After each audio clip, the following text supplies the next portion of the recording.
తోక చేపలు గ్రామాల్లో సాధారణంగా చేపలు అమ్మటానికి చాలామంది అయితే వస్తూ ఉంటారు.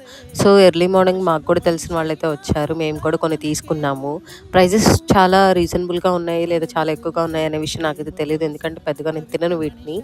అండ్ మా ఇంట్లో వాళ్ళైతే చాలా ఇష్టంగా తింటారు. మా చెల్లి అయితే ఇంకా బాగా తింటుంది. వీళ్ళ దగ్గర నెత్తాళ్ళు, ఎండు రొయ్యలు, అలాగే తోక చేపలు ఇంకా చాలా రకరకాల చేపలున్నాయి. మేమైతే ఒక కట్ట తీసుకున్నాము. ఇది రూ. 100 చేసి ఇచ్చారు. లాస్ట్ టైమ్ తీసుకున్న వాళ్ళైతే 150కి ఇచ్చారు. 50 తక్కువ వస్తుందని తీసుకున్నాము. మా తాతయ్య అయితే బేరమాడి మరీ తీసుకున్నారు. మేమైతే రొయ్య పట్టు తీసుకుందాం అనుకున్నాము. బట్ ప్రైస్ చాలా చెప్పారు. ఎలా అంటే కేజీ వచ్చేసరికి 800 అలా చెప్పారు. సో, ఆ రేట్ ఎందుకని మేము కూడా స్కిప్ చేసేసాము. ఫైనల్‌గా అయితే ఒక పీస్ ఇది తీసుకున్నాము రూ. 100 పెట్టి.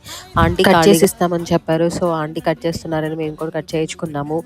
వీటిని గోంగూరతో తింటారు. కొందరైతే విడిగా ఫ్రై చేసుకొని తింటారు. టేస్ట్ చాలా బాగుంటుందంట. బట్ నాకైతే పెద్దగా నచ్చదు. మీరైతే సబ్స్క్రైబ్ చేసుకోండి, షేర్ చేయండి అండ్ లైక్ చేయండి. Thank you for watching.